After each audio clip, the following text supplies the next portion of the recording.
Bismillah, Assalamualaikum warahmatullahi wabarakatuh. Alhamdulillah pada Waalaikumsalam kesempatan warahmatullahi wabarakatuh. Alhamdulillahirrabbilalamin. Wassalatu wassalamu ala asyrofil anbiya'i wal mursalin wa ala alihi wa sahbihi ajma'in. Alhamdulillah Bapak Ibu yang insya Allah dirahmati Allah Subhanahu wa Ta'ala. Hari ini kami dari bisyara.id hadir kembali untuk menemani malam Ramadannya dari Bapak Ibu sekalian.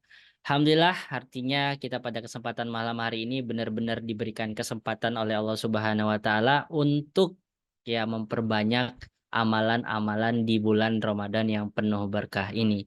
Semoga kita senantiasa diberikan kemudahan oleh Allah Subhanahu wa Ta'ala. Amin. Kemudian salawat serta salam kita sampaikan kepada junjungan Nabi besar kita, Nabi Muhammad Sallallahu Alaihi Wasallam. Semoga kita ya dan para sahabatnya, seluruh umat Muslim, kita juga yang hari ini berjuang untuk memperbaiki diri, memperbaiki bisnis-bisnis kita dari yang akad-akadnya batal, ya semoga kita semuanya mendapatkan syafaat dari Rasul kita, Rasulullah Shallallahu Alaihi Wasallam. Baik Bapak Ibu yang insya Allah dirahmati Allah Subhanahu Wa Taala, Alhamdulillah pada kesempatan malam hari ini spesial ya, ini pertama kalinya kita di bulan Ramadan, Alhamdulillah ya, kalau di daerah Yogyakarta khususnya dekat atau kantor bisyara.id jam setengah 9 sudah selesai ya sholat tarawih. Kita juga nggak tahu nih dari daerah Bapak Ibu sekalian selesai tarawihnya jam berapa ya. Semoga kita sudah melaksanakan amalan-amalan nafilah, amalan-amalan sunnah. Baik Bapak Ibu yang insya Allah dirahmati Allah Subhanahu wa Ta'ala, pada kesempatan malam hari ini kita akan membahas tema yang sangat bagus, yaitu stop riba, jadikan momen Ramadan kali ini hijrah dari riba. Dan lebih spesialnya lagi pada kesempatan malam hari ini ada tamu spesial yang kita undang yaitu Pak El Chandra. Nanti kita bakalan dengan beliau akan dibersamai dengan beliau dan tak lupa ya owner atau founder dari bisyaro.id yaitu Ustadz Firly Ferdiansyah. Baik Bapak Ibu yang insya Allah dirahmati Allah Subhanahu wa Ta'ala, sembari nunggu teman-teman atau rekan-rekan kita yang bergabung pada malam hari ini, barangkali kita dari bisyaro.id juga ingin perkenalan nih satu atau dua orang dulu yang belum pernah sama sekali kita kenal ya. Semoga kita kenal di dunia dan nanti juga kenal di akhirat yaitu di surganya Allah Subhanahu wa Ta'ala. Baik, berawal dari Ibu Lilis Trisnawati. Assalamualaikum Ibu Lilis. Apakah terhubung dengan kita? Boleh diaktifkan audionya. Waalaikumsalam warahmatullahi wabarakatuh, Ustaz.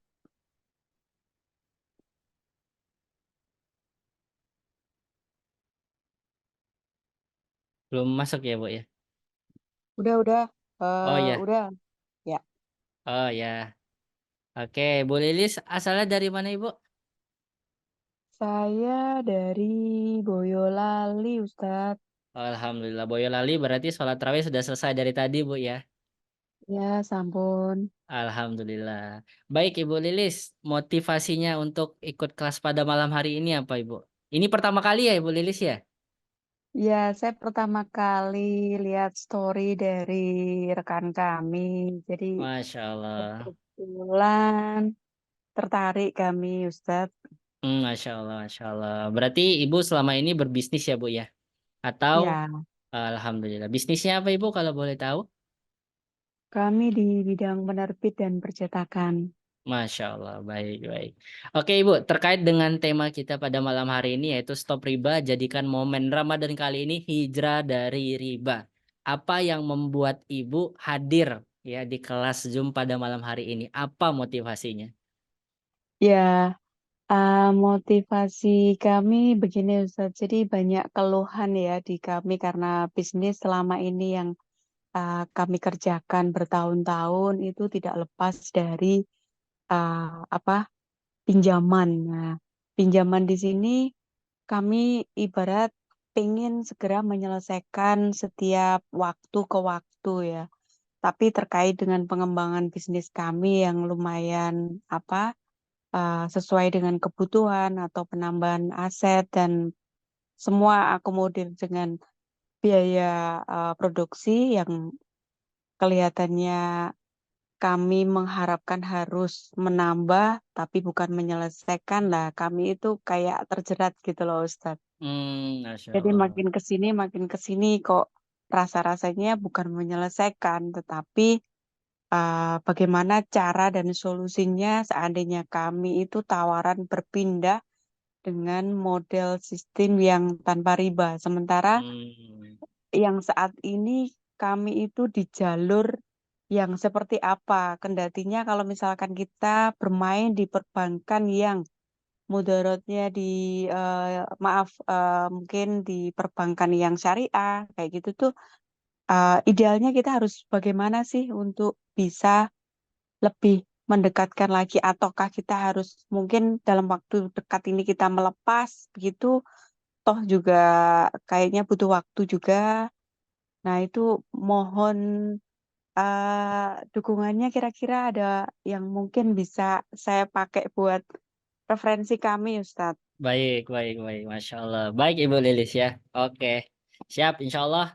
Semoga harapannya, semoga motivasinya tadi sesuai dengan harapan Ibu untuk bisa mendapatkan ilmunya pada malam hari ini ya Bu ya. Semoga Ibu Insya Allah. bisnisnya ibunya diberikan kemudahan oleh Allah Subhanahu wa taala. Baik, jazakillahu Amin, khairan amin. Ibu. Baik, Bapak Ibu yang insya Allah dirahmati Allah Subhanahu wa taala, kita pasti ketika sholat tarawih sudah sering mendengar diwajibkan atas kamu berpuasa, yaitu semua para asatid, para ustadz-ustadz selalu menyampaikan itu. Tapi sangat sedikit nih orang yang bilang jangan pakai riba, jangan pakai riba. Barangkali memang terkait dengan riba ini masih banyak juga ya orang-orang yang masih menganggap itu hal yang sangat-sangat remeh ya. Nah, insya Allah pada malam hari ini kita akan membahas itu. Baik, Alhamdulillah di tengah-tengah kita sudah hadir pembicara-pembicara kita yang spesial pada malam hari ini. Kita sapa terlebih dahulu Ustadz Firly Ferdiansyah, apakah sudah terhubung? Siap, Insya Alhamdulillah. Allah sudah terhubung. Masya Allah. Assalamualaikum Gimana Ustadz Firly, kabarnya Mas sehat? Nur? Alhamdulillah Waalaikumsalam sehat. warahmatullahi wabarakatuh. Sehat. Ustadz Firly, sehat Ustadz? Sehat ya. Alhamdulillah. Sedang di mana ini Ustadz? Di Jogja atau di kantor Bekasi atau Jakarta? Ya, selama puasa kebijakannya stay di Jogja dulu. Ya, Alhamdulillah. Baik, Ustadz Firly, barangkali Ustadz bisa menyapa kita, Ustadz, nyapa para teman-teman Bapak Ibu sekalian dan juga men-trigger ya atau memberikan mukadimah terkait dengan tema kita pada malam hari ini, Ustadz Firly. Siap. Bismillahirrahmanirrahim. Assalamualaikum warahmatullahi wabarakatuh. Waalaikumsalam warahmatullahi Alhamdulillahirrahmanirrahim. wabarakatuh. Wassalatu Waalaikumsalam wassalamu ala warahmatullahi asrofil wabarakatuh. anbiya'i wal mursalin. Assalamualaikum Sayyidina wa warahmatullahi maulana Waalaikumsalam Muhammadin wa ala warahmatullahi. alihi wa sahbihi ajma'in. Amma ba'd. Oke, alhamdulillah saudara-saudaraku semua, kita malam hari ini bisa sama-sama berkumpul dalam kajian Ramadan ya, berarti ini ya, awal mula kajian bisyarah di Ramadan yang mana berbicara mengenai muamalah, mengenai bisnis syariah. Nah, alhamdulillah malam hari ini dengan tema apa temanya itu stop riba. Jadikan momen Ramadan kali ini hijrah dari riba. Nah, tadi siapa tadi yang nyampein? Ibu Lilis Bu dari Lilis. Boyolali. Nah, itu sebenarnya salah satu contoh-contoh yang sudah masuk dalam lingkaran perputaran ribawi ya. Dan memang kalau tidak diputus lingkaran itu akan terus seperti itu. Tapi sebenarnya ada solusi-solusi yang lain. Nah, kami juga punya beberapa klien yang mengambil jasa konsultasi ke Bisyarah ya. Menjalankan bisnis dulunya memang permodalannya ribawi. Yang akhirnya mendatangkan debt atau tanggungan yang tinggi sampai miliaran. Nah, sekarang mau menyelesaikan. Jadi, dengan adanya bank ini, itu ada orang-orang, misalnya ya, ada orang-orang yang punya kekayaan, baik dalam berupa harta uang ataupun aset ya. Misalnya sampai 10 M. Tapi dia juga punya tanggungan atau utang sampai 11 M.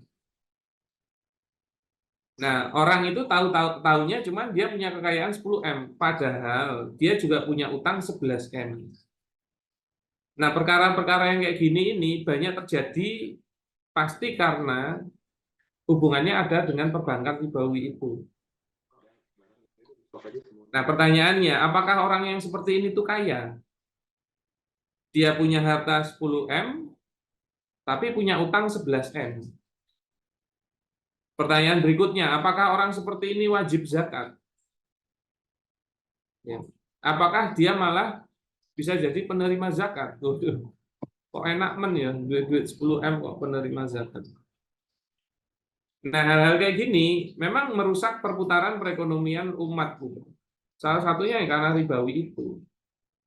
Nah, biasanya kenapa terjebak dalam perputaran ribawi itu? Nah, pertama memang udah pasti mengenai amalan muamalahnya. Tapi sebenarnya nggak cuma di situ. Kalau menurut saya itu ada di dalam pengelolaan keuangannya juga. Jadi orang-orang yang bermasalah dengan hutang ribawi itu bukan hanya melanggar secara syariat, tapi dia sebenarnya ngelola uangnya nggak bagus. Karena kalau Anda ngelolanya uangnya itu benar, itu riba itu, bunga itu dimasukin jadi biaya dan perhitungan Anda matang, itu sebenarnya juga bisa berjalan dengan baik. Dan ada orang yang berbisnis dengan menggunakan riba bahkan semakin besar bisnisnya. Gitu. Tapi kalau itu kita bicara tentang pengelolaan bisnis ya, pengelolaan keuangan. Ya kalau ngomongin soal dosanya ya nggak usah diomongin lah. Nah biasanya itu kalau udah segini gini mesti ditawarin nama bank lagi, yuk top up yuk, top up yuk. Nah, nggak rampung-rampung itu. Nah kenapa? Karena pengelolaan keuangannya bermasalah. Karena sebenarnya ya kalau Anda ngambil modal ke bank, modal ya memang untuk bisnis, nggak pakai untuk konsumtif.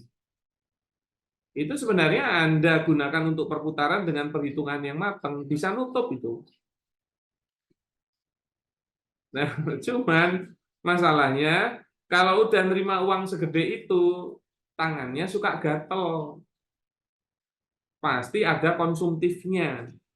Dan yang dikhawatirkan konsumtifnya melebihi kemampuannya. Padahal kalau bisnis yang boleh digunakan oleh owner itu sebenarnya uang profit, bukan uang utangan, bukan uang omset. Nah, uang profit itu di bagian akhir sebenarnya. Nah, Pak, cuman kadang-kadang kalau uangnya banyak di depan itu wis gaya ngono loh. Pengusaha itu wis gaya. Akhirnya apa? Ya, beli kendaraan baru, beli gadget baru, beli rumah baru. Jangan-jangan nanti maharnya baru. Wah, berarti kan ada urusan berikutnya. Nah, untuk itulah kenapa kita perlu pemahaman itu. Dan sebenarnya ada solusi yang tidak harus pinjam ke bank. Hmm. Nah, salah satunya nanti dengan permodalan dengan syirkah, tapi jangan salah implementasi, jangan salah mindset. Banyak yang mengira setelah didatangkan solusinya, dia pikir kayak utangan gitu loh. Nah, nanti kita bisa bahas tipis-tipis, ya. Masya Nah, Allah, insya Allah baik-baik. Pak Chandra juga nanti banyak memberikan masukan-masukan. Beliau malah ex-bankir ya. Pasti Betul sekali. beliau lebih banyak menemui person-person yang bermasalah dengan utang ribawi daripada kita yang hanya konsumen, misalnya begitu dari bank. Begitu, Mas Nur. Masya Allah, baru mukadimahnya saja sudah menggetarkan ini, Ustaz. Ya, mungkin karena tadi belum buka puasa, jadi Oh iya, kita, iya, ternyata belum belum maam tadi pas buka puasa. pantas getar-getar kakinya. Baik-baik, Masya Iya, Allah. Syukran, Ustaz. Jazakallah khairan. Baik, siap, berikutnya sami-sami.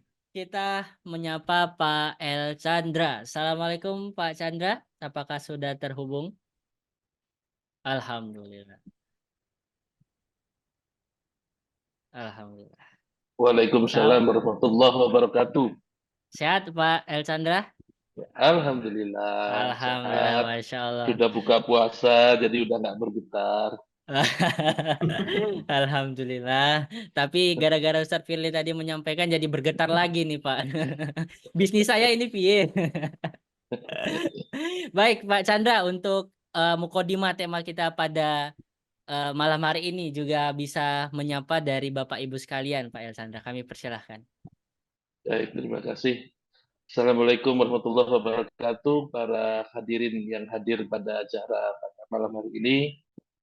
Perkenalkan saya Chandra, El Chandra, Saya aktif di satu komunitas namanya X-Bank. X-Bank itu komunitas teman-teman yang berkumpul setelah keluar atau ingin keluar dari lembaga riba. Kami berkumpul di sana. Selain itu saya juga ada aktif dalam satu lembaga yang namanya Trust Solusi Syariah, di mana kalau Trust Solusi Syariah itu aktivitasnya berbeda dengan X-Bank. Kalau X-Bank itu intinya adalah mendakwahkan masalah larangan riba. Kalau Trust Solusi Syariah aktivitasnya adalah bagaimana kami memberikan solusi-solusi sebagai pengganti dari riba. Alhamdulillah malam ini diundang oleh Bisyarah untuk urun pengalaman berkaitan seputar dengan riba. Dan pasti kalau kita ngomongin riba ini sangat menarik karena masih ada pro dan kontra di kalangan umat. Saya nggak ngomong umat agama lain, bahkan umat Islam sendiri masih ada pro dan kontra. Sehingga bahasan riba ini menjadi menarik. Dan yang satu lagi, bahasan riba ini bukan bahasan yang populer untuk diikuti banyak orang. Karena orang itu kadang kalau mau mengikuti kelas-kelas atau acara-acara yang berhubungan dengan riba, ada kekhawatiran dalam dirinya. Ini nanti jadi tahu nih jadi mengenai riba nih. Kalau jadi tahu kan hukumnya jadi wajib meninggalkan. Jadi lebih baik nggak usah tahu juga dulu deh gitu kan, biar tidak terkena hukumnya. Padahal kalau zaman sekarang udah nggak bisa lagi beralasan seperti itu. Ya. Kenapa? Ini udah zaman modern, informasi bertebaran di mana-mana. Kita buka sosmed pasti kita akan ketemu dengan dakwahan riba. Jadi sudah tidak bisa dihindari. Jadi saran saya lebih baik memang yuk kita sama-sama pahami riba itu sebetulnya apa, adanya di mana, gitu.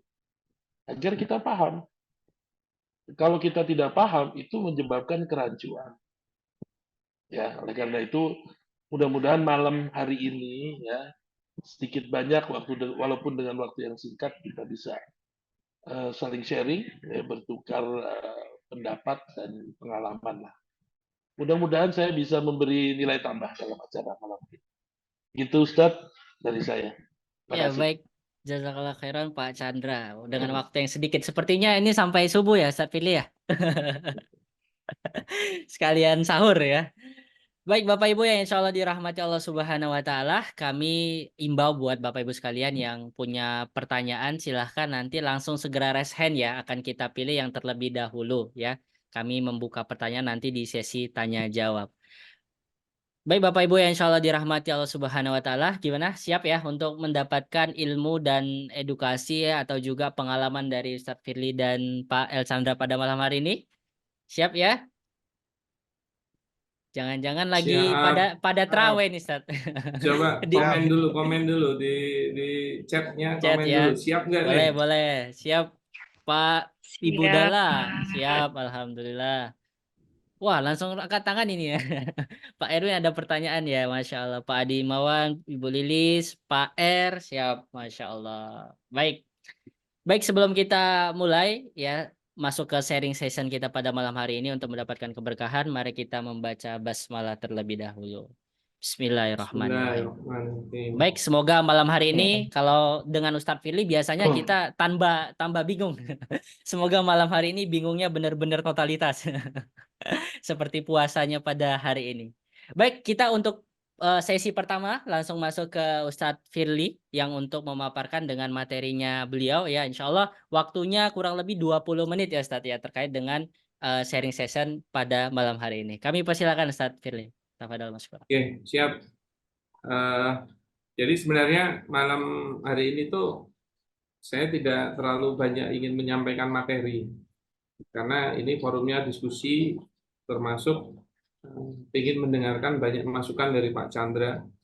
Nah, berdasarkan tema malam hari ini, stop riba, jadikan momen Ramadan ini kali ini hijrah dari riba.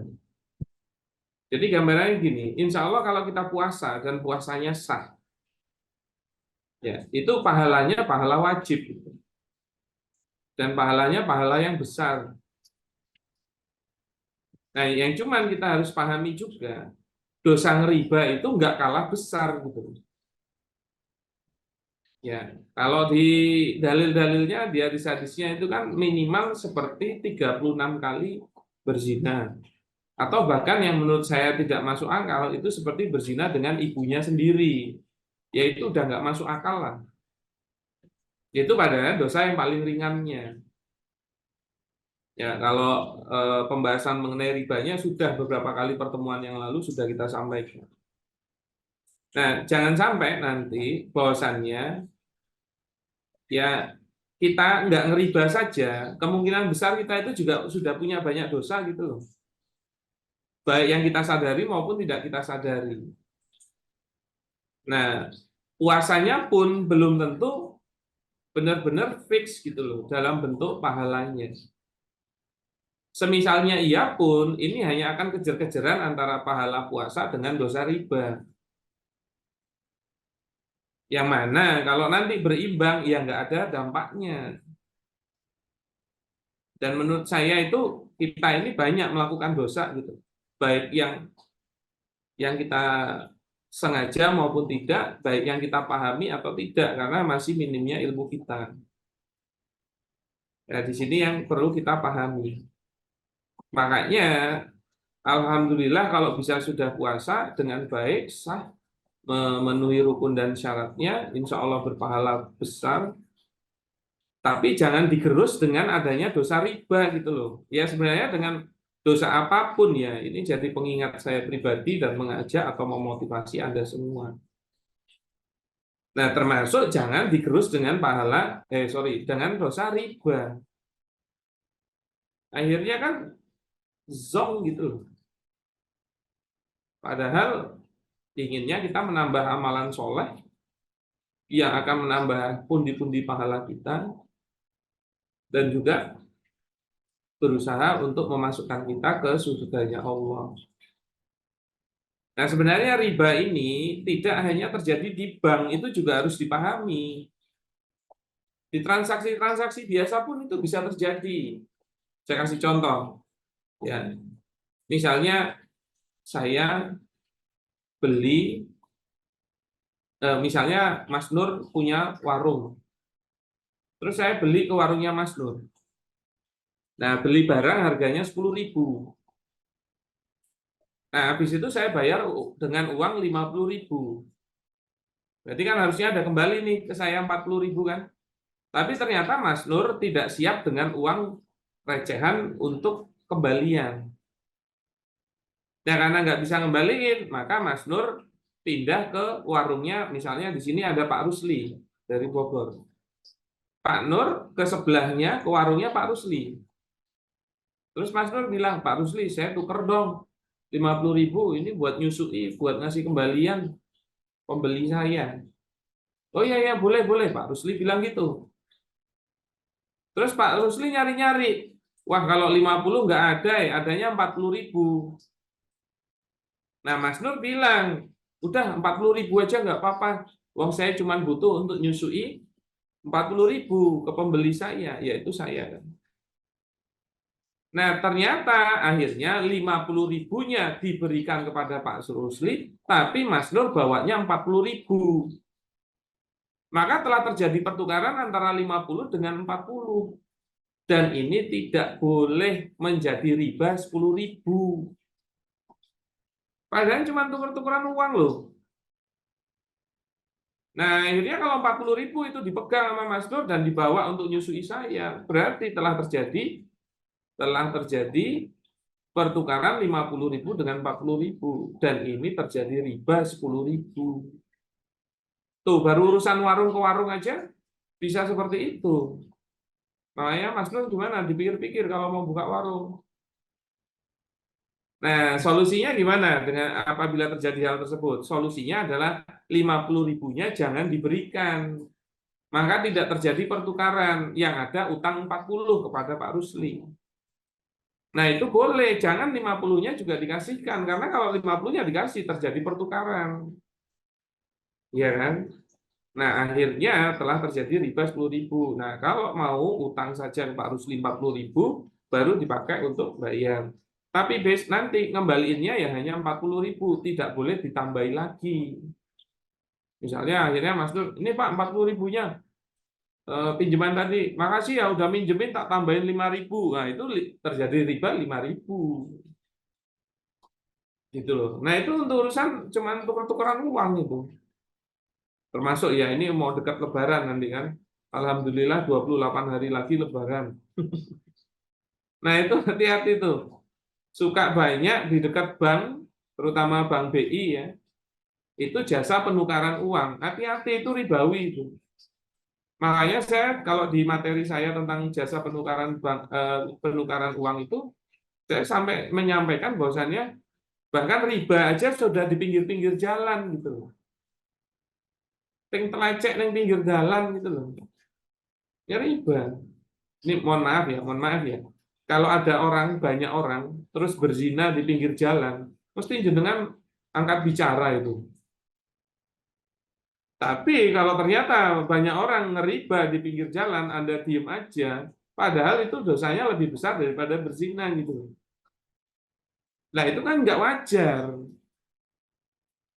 Nah bisa jadi karena husnuzonnya karena belum tahu ilmunya.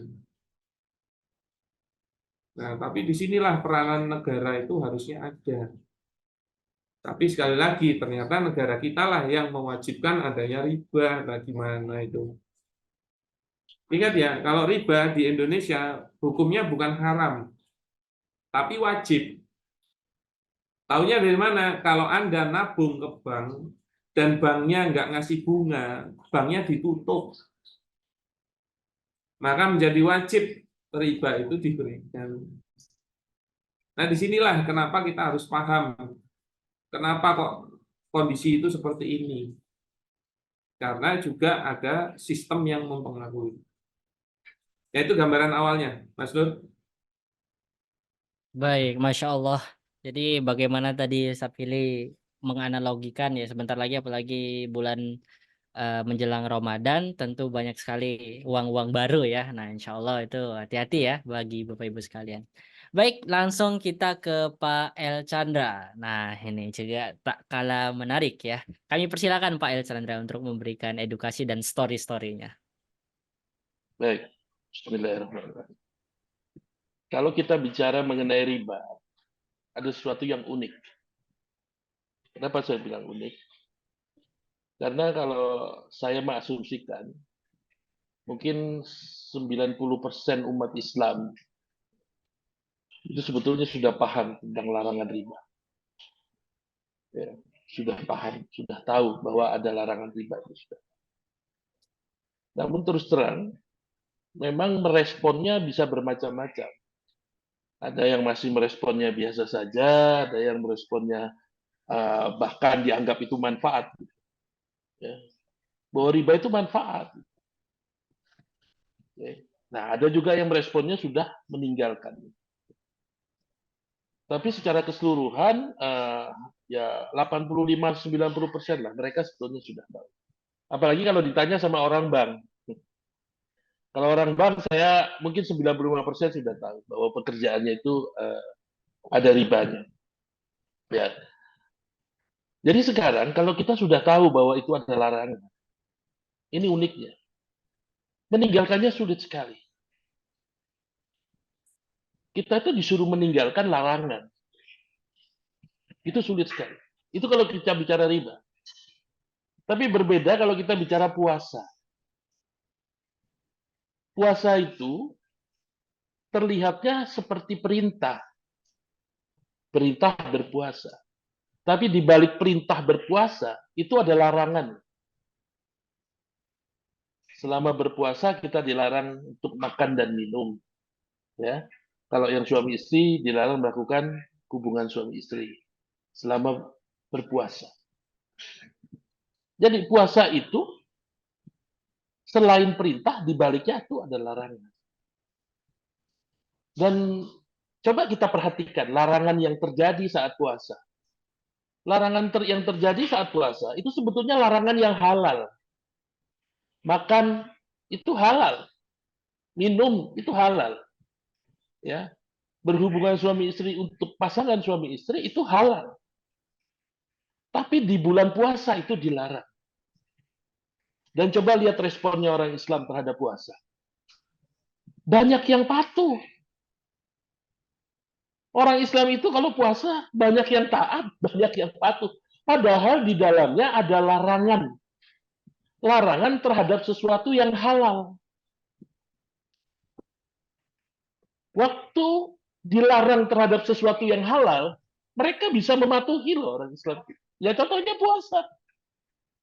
Tapi uniknya, waktu larangan itu terjadi terhadap sesuatu yang haram, kok responnya beda-beda? Ayo, benar nggak?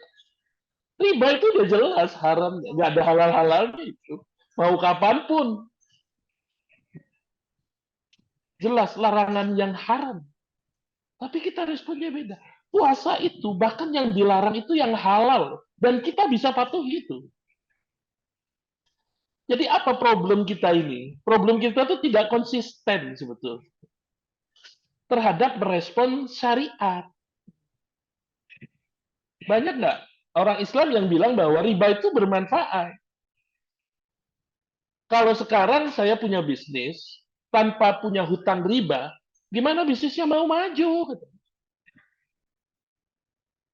Tapi di sisi lain, uniknya orang yang tadi ya, orang yang merasa bahwa riba itu menjadi manfaat buat bisnisnya, uniknya orang ini mau hutangnya lunas. Kan jadi bertolak belakang. Kalau dia yakini bahwa utang riba itu bisa memajukan, membesarkan bisnisnya, harusnya dia tidak kepingin lunas hutangnya. Begitu nggak logiknya? Kenapa? Karena begitu dia lunasin hutang, berarti bisnisnya sedang terancam tidak membesar kan gitu. Tapi kan nggak begitu mereka. Mereka mempercayai bahwa ini manfaat ini. Kalau nggak ada KPR gimana mau punya rumah kan gitu. Ya kan? Nah, jadi unik tadi saya bilang. Kalau kita ngomong riba itu sangat unik. Uniknya di mana? Di respon kita sebagai muslim, sebagai umat Islam. Responnya beda-beda. Yang lebih ekstrim kan melihat respon larangan itu antara larangan riba sama makan daging babi. Itu kan lebih ekstrim tuh. Ya. Kenapa kalau larangan makan daging babi kok sepakat? Nggak ada pergolakan, nggak ada perdebatan. Ya, semuanya seolah-olah terima gitu. Wah, kita nggak boleh makan daging babi. Pertanyaannya kenapa kok nggak boleh? Ya karena dilarang. Yang larang siapa? Yang larang Allah. Loh, di mana ada larangan itu? Di Al-Quran. Oh, ada dalilnya. Ada Al-Baqarah ayat 170 melarang makan daging babi. Dan respon kita itu bisa seragam. Coba ada orang Islam dipaksa saja suruh makan daging babi. Even dia akan marah. Karena buat dia, babi itu sudah menjijikkan. Kenapa? Karena Allah melarang. Nah, kalau sekarang kita ngomong larangin Allah, emangnya riba Allah nggak larang? Riba kan Allah larang juga. Di mana kita tahu Allah melarang? Di Al-Quran. Apa dalilnya? Al-Baqarah juga tuh dalilnya.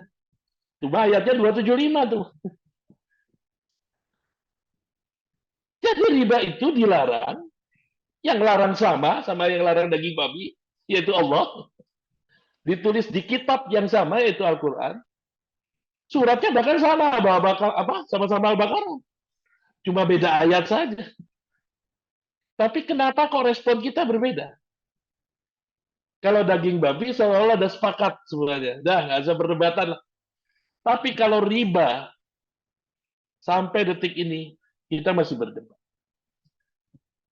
Ini yang unik. Ya, yang unik seperti ini. Nggak usah ngomong level yang awam seperti kita ya. Bahkan level ulama pun di Indonesia ini masih banyak perdebatan. Level ulama. Pernah dengar dong ada satu kasus santri mendemo kantor leasing. Wah, itu kalau ditulis di berita, wah ada santri mendemo kantor leasing. Kalau sampai di situ saja berita itu, kita pasti mengira bahwa wah santri ini tidak suka karena listing itu ada ribanya. Makanya didemo oleh santri. Tapi ternyata kenapa santri itu mendemo? Karena mobil kiainya ditarik leasing, jadi dia didemo. Jadi sekarang bahkan yang berdemo itu sudah level santri itu. Seperti itu kejadiannya di masyarakat kita. Ya. Padahal kalau kita ngomong larangan riba, ya menurut saya sudah sangat jelas. Kita mau ngomong yang level apa nih sekarang? Larangan riba itu. Kita ngomong mengenai larangan riba yang dikeluarkan oleh 4 imam mazhab misalnya. 4 imam mazhab semuanya sepakat kalau riba itu haram. Tidak ada yang berbeda pendapat. Jadi kalau ada yang bilang bahwa riba itu masih berbeda pendapat, saya tidak setuju. Kenapa? Karena kalau riba itu haram, sudah tidak ada yang berbeda pendapat. Termasuk kalau kita main levelnya lebih lokal ya. Majelis Ulama Indonesia itu kan lebih lokal tuh. Majelis Ulama Indonesia tahun 2004 mengeluarkan fatwa nomor 1. Fatwa itu mengenai apa? Mengenai haramnya bunga bank. Dari tahun 2004 itu sudah ada larangan melalui fatwa Majelis Ulama. Dan sampai detik ini, fatwa itu tidak pernah dicabut. Artinya apa? Artinya fatwa itu masih berlaku sampai detik ini. Bahwa bunga bank itu haram. Bahkan penjelasan dari fatwa itu disampaikan, haram ini berlaku untuk lembaga maupun untuk perorangan yang melakukan aktivitas yang sama. Clear. Ya, larangan itu sudah clear, sudah jelas. Tapi tahu nggak bagaimana perkembangan kredit,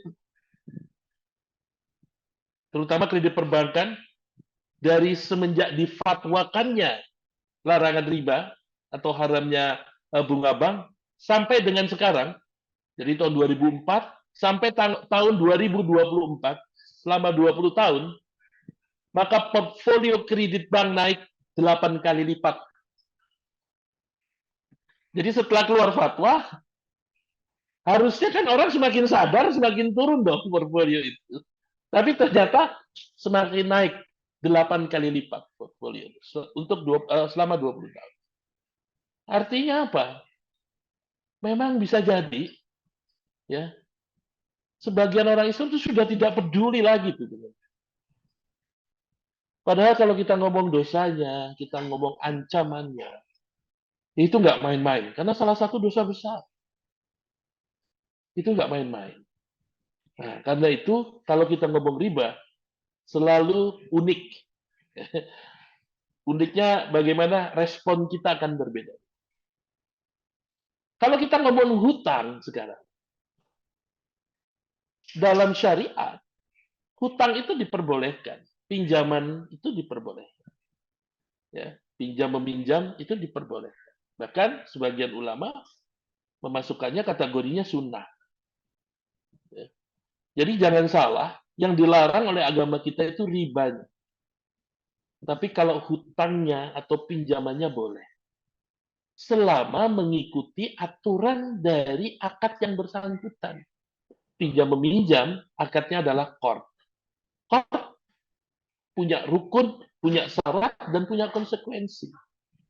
Selama kita memenuhi rukun, syarat, dan kita siap dengan segala konsekuensinya, maka qard itu jadi diperbolehkan. Karena itu, hutang wajib dibayar. Artinya memang hutang itu boleh. Yang tidak boleh itu adalah riba. Nah, di sini kita perlu membedakan. Oke. Bicara hutang, ada kabar gembira bahwa yang namanya hutang itu pasti kita bayar. Tinggal kita hanya memilih membayarnya di dunia atau di akhirat. Tapi pasti kita bayar. Jadi tenang saja yang punya hutang, ya pasti Anda membayar hutang. Pilihannya Anda mau bayar di dunia atau Anda mau bayar di akhirat. Beberapa forum kalau saya tawarin seperti ini, ada yang menjawab, Pak, saya di akhirat aja deh. Begitulah kalau menjawab orang kalau belum pernah ketemu akhirat. Belum pernah ngerasain dihisap. Ya begitu jawabannya. Di akhirat aja. Emang kalau di akhirat bayar utang itu pakai duit gitu. Oh, duit kita tuh udah gagal laku di sana. Ya. Nah, jadi untuk hutang kita wajib membayar. Kalau kita tidak bayar di dunia, kita akan bayar di akhirat. Silakan pilih. Ya. Nah, jadi itu mungkin pendahuluan dari saya. Kita harus bisa membedakan antara riba dengan hutang piutang atau pinjaman. Ya. Nah, selain itu tadi, jangan sampai kita itu tidak konsisten. Terutama dalam respon riba. Harusnya kalau kita paham respon bahwa itu adalah larangan Allah, maka cara satu-satunya suka tidak suka, ya manfaat atau tidak manfaat, kita harus meninggalkannya. Kenapa? Karena itu larangan Allah. Allah itu tidak mungkin melarang sesuatu hanya gara-gara iseng. Ah, iseng mau godain hambaku katanya. Aku buat larangan riba deh gitu. Kan nggak mungkin. Waktu Allah melarang, yang harus kita yakini, di balik larangan Allah itu pasti ada kemudaratan. Pasti harus kita yakini itu. Di balik perintah Allah itu pasti ada kemaslahatan. Itu harus kita yakini. Walaupun bukan berarti waktu kita meninggalkan riba itu karena kita merasa ada mudarat, tidak. Meninggalkan riba itu karena kita ingin bertakwa kepada Allah, ingin taat kepada Allah. Jadi kita meninggalkan riba itu hanya karena Allah. Tapi di balik itu sebetulnya ada hikmahnya. Kita harus yakini larangan Allah itu pasti ada mudaratnya.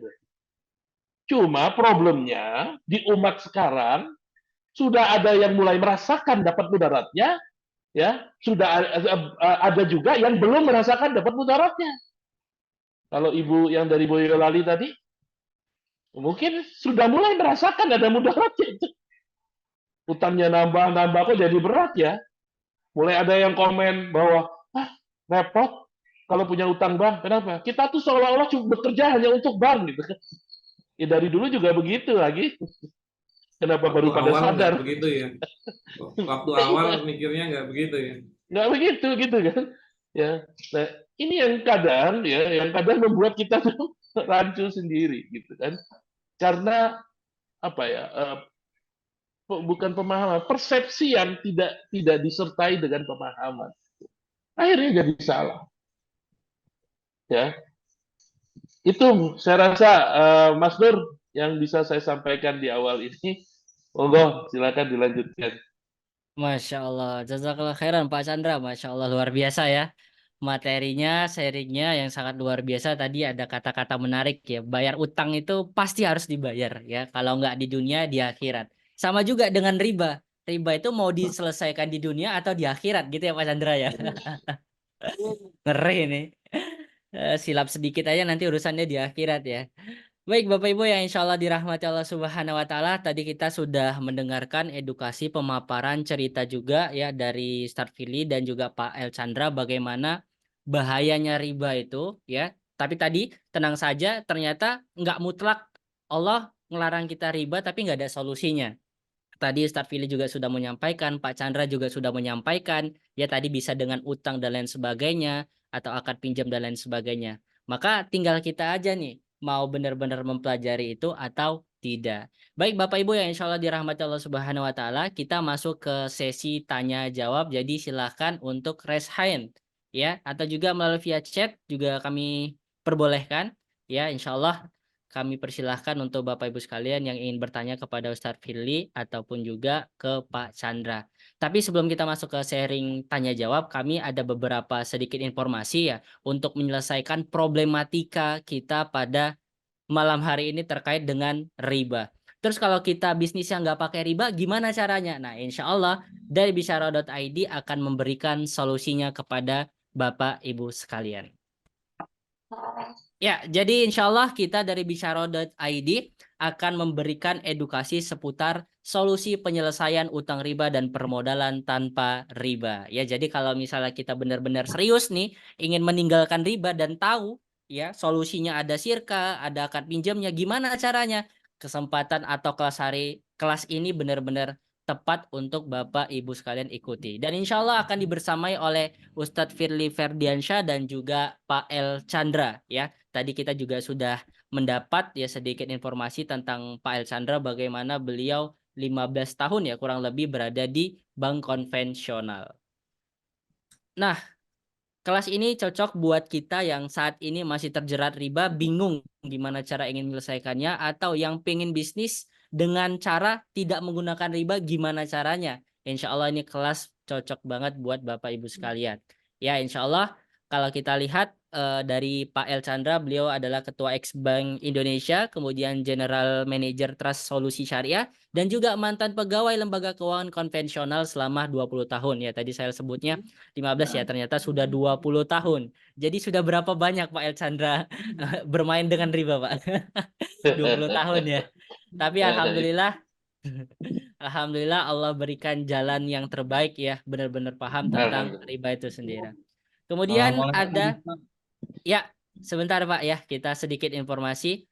Kemudian ada Ustadz Firly Ferdiansyah yang insya Allah akan juga menyampaikan di kelas kita pada solusi penyelesaian tanpa riba ini. Beliau adalah founder dan CEO dari bisyaro.id dan juga sering disebut penghulu syirkah dan juga sering atau bahkan sudah 3 kali ya menjadi syariah ketua Islamic Business Coaching yang ada di Yogyakarta dan juga penulis buku Udah Syirkahin Aja. Dan ini ya insya Allah materinya itu yang pertama insya Allah akan kita bahas adalah solusi penyelesaian utang riba. Nah ini insya Allah akan disampaikan oleh Pak El Chandra ya insya Allah dengan detail dengan secara komprehensif. Kemudian materi yang kedua solusi permodalan tanpa riba yang insya Allah akan dibersamai oleh Ustadz Firly Ferdiansyah ya ini materinya benar-benar buat kita tepat sekali yang pengen hijrah dari riba atau pengen bisnis tapi tidak menggunakan riba ini solusi yang tepat insya Allah. Nah untuk nilai investasinya ya ini benar-benar sangat terjangkau ya.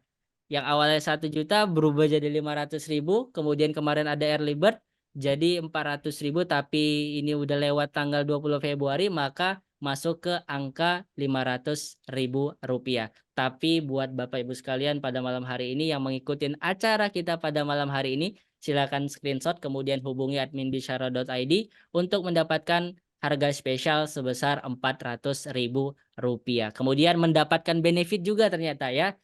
Mendapatkan buku Udah Syirkahin Aja karyanya Ustadz Firly Ferdiansyah. Kemudian ada Circle Pengusaha Muslim. Kemudian juga solusi utang piutang tanpa riba yang struktur. Dan juga solusi permodalan tanpa riba yang konkret sesuai syariah. Baik, demikian materi yang insya Allah akan disampaikan oleh Pak Chandra dan juga Ustadz Firly. Lalu waktunya kapan? Nah, ini rundown acara kita solusi penyelesaian utang riba dan permodalan tanpa riba. Jadi kelas kita ini akan kita laksanakan dimulai dari 18 Maret sampai 4 April setiap hari Senin Kamis, dan Senin Kamis. Jadi 3 pekan ya. Dan ini bisa mengisi Ramadannya dari Bapak Ibu sekalian. Kegiatan ini dimulai setiap pukul jam 8 sampai jam 10 waktu Indonesia Barat. Nah, demikian Bapak Ibu yang insya Allah dirahmati Allah Subhanahu wa Ta'ala. Ini cocok dan mungkin bisa jadi pilihan yang tepat ya. Tadi barangkali Ibu Lilis yang ingin benar-benar mempelajari detail, wajib ikut kelas ini. Demikian yang bisa kami sampaikan. Baik, kita masuk ke sesi tanya jawab. Alhamdulillah sudah ada yang resan Pak Ustaz. dan juga Ustadz Firly. Ya, dari Pak Saiful ingin bertanya ya Pak ya? Ya, Ya, alhamdulillah. Syukran, silakan. Ustaz. Assalamualaikum warahmatullahi wabarakatuh. Waalaikumsalam warahmatullahi wabarakatuh. Perkenalkan, saya Saifullah dari Sumsel, Ustaz, Tanjung Enim. Siap, Salam Pak Saifullah. Ustaz Firly, Ustaz Chandra. Salam bukuah, selamat marhaban di Ramadan ya. Ye. Ustaz, ini ada saya lupa nih Ustaz menyikapi tentang mau pertanyaannya gini. boleh nggak pertama ada karyawan itu diupah, Ustaz, upah ya ijarah ya per bulan sekian gitu. Nah, terus merubah akadnya itu menjadi bagi hasil. Dia kerja, anggaplah dia kerja dengan saya gitu, jadi kan dengan saya. Tapi saya memodali semua, dia hanya tenaga gitu. Dia kerja semua. Itu akadnya masuk kemana, Ustaz? Gitu. Tapi nanti ada rencana bagi hasil gitu kan. Gitu. Nah, itu Ustaz. Siap.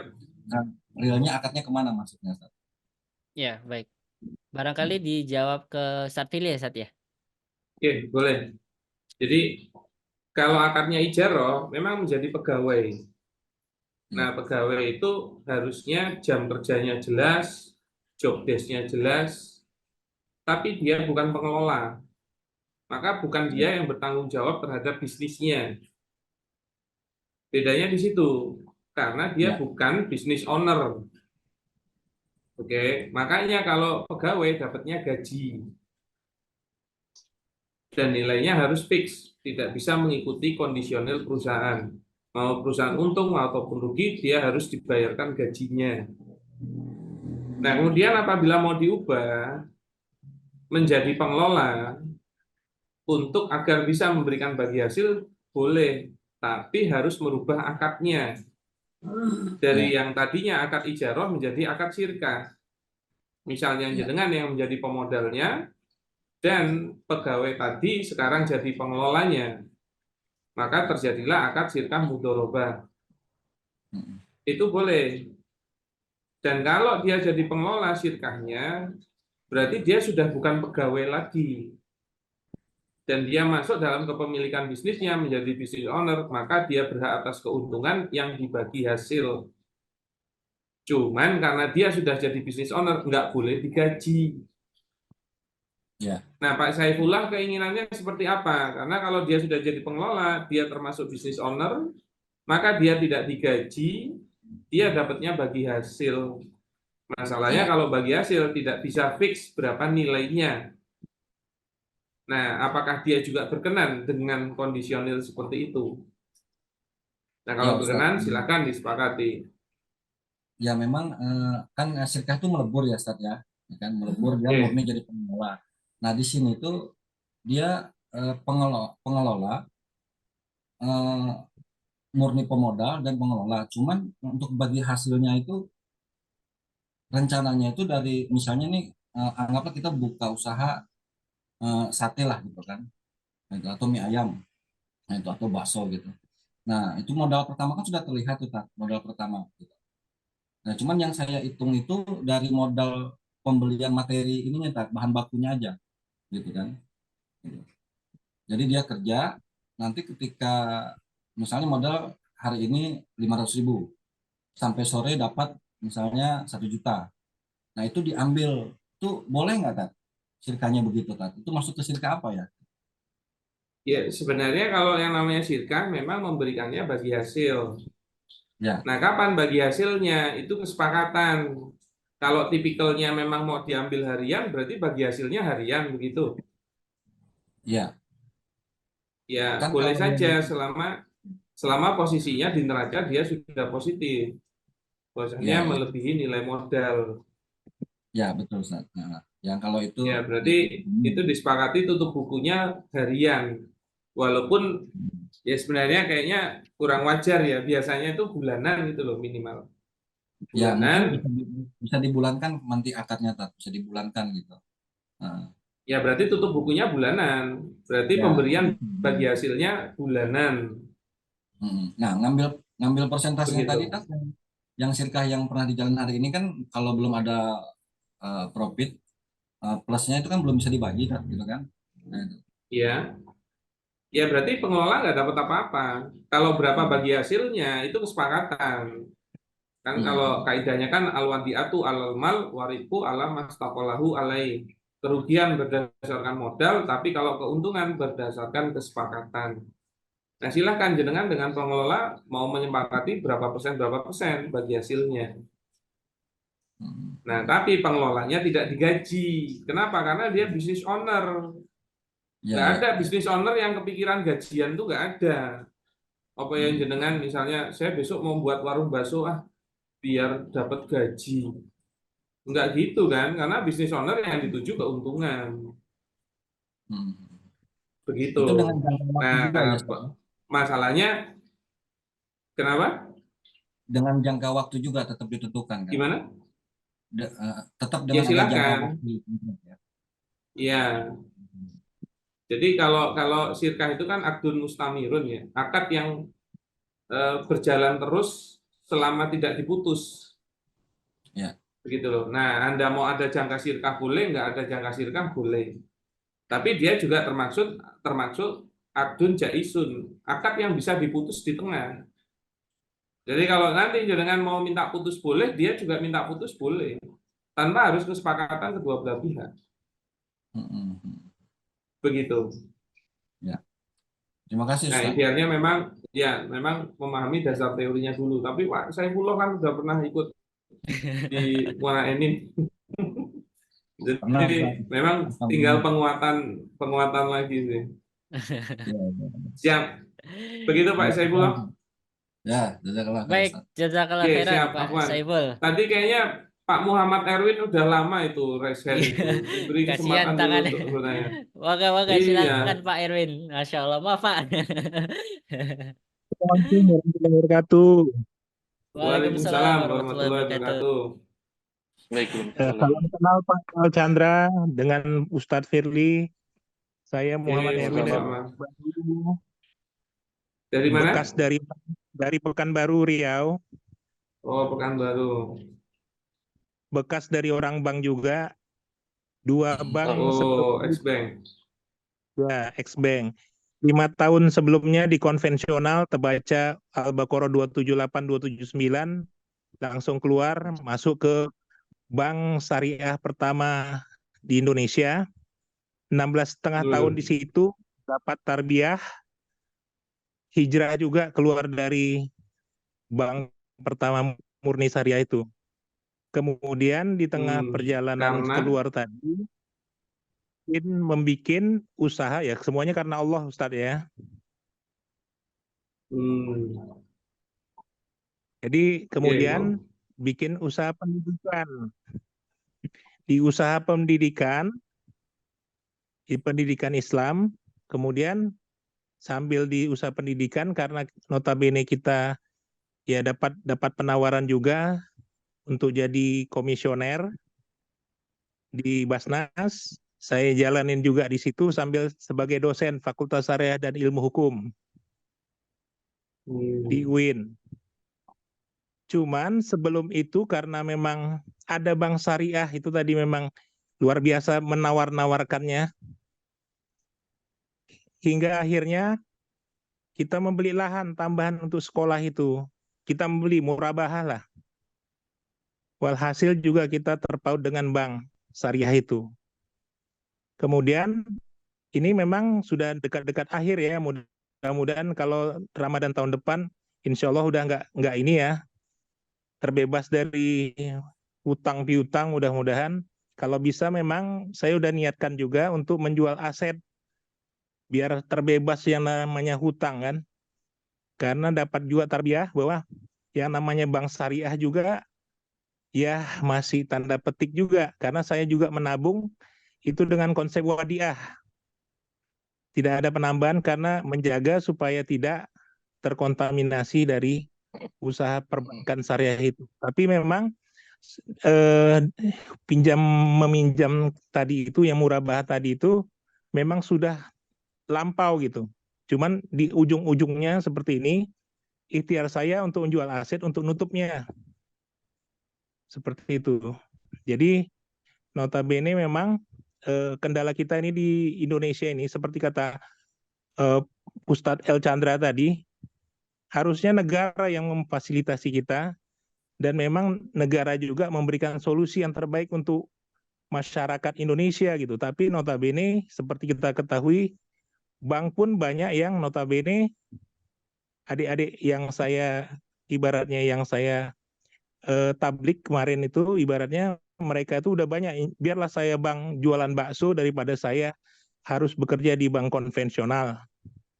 Tapi notabene sebenarnya saya melihat saya sendiri masih terjerat walaupun tidak banyak lagi. Karena ibaratnya kan Siap. tinggal seperti itu. Gimana menurut Pak El Chandra? Sementara kita niatnya mau menjual aset karena tadi hutang kan, saya udah paham juga itu yang namanya hutang itu lebih bagus dibayar di dunia daripada di akhirat.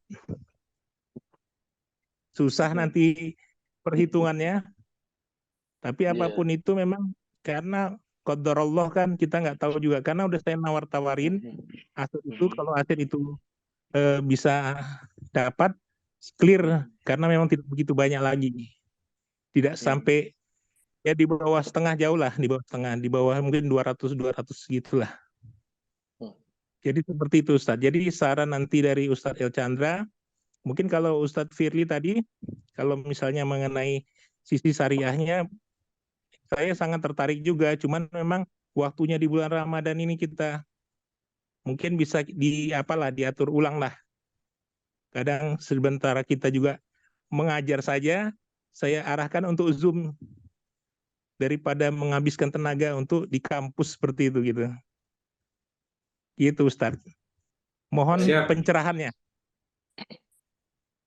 Assalamualaikum warahmatullahi wabarakatuh. Waalaikumsalam Waalaikumsalam warahmatullahi warahmatullahi wabarakatuh. Baik, bisa ke Pak Chandra langsung. Baik. Pak Erwin, terima kasih atas pertanyaannya. Jadi yang menarik, Pak Erwin ini pernah ada di 2 bank dan banknya berbeda gitu. Satu konvensional dan satu syariah. Bahkan yang paling lama di syariah. Dua bank dua konvensional. Oke.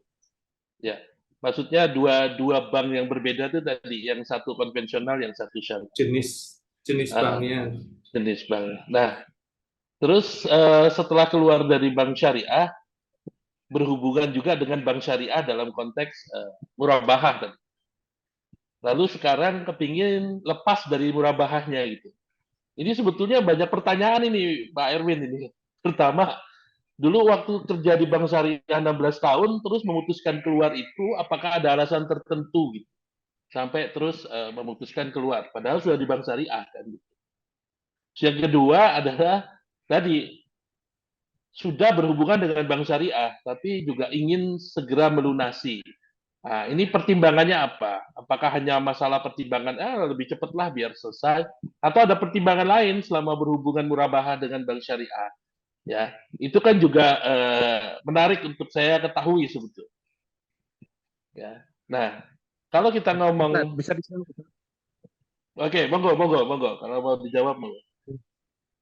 Pertama, keluarnya dari bank syariah tadi itu satu, ada paket untuk kami ya, penutupan kantor. Jadi saya bilang biarlah saya mengambil porsi itu.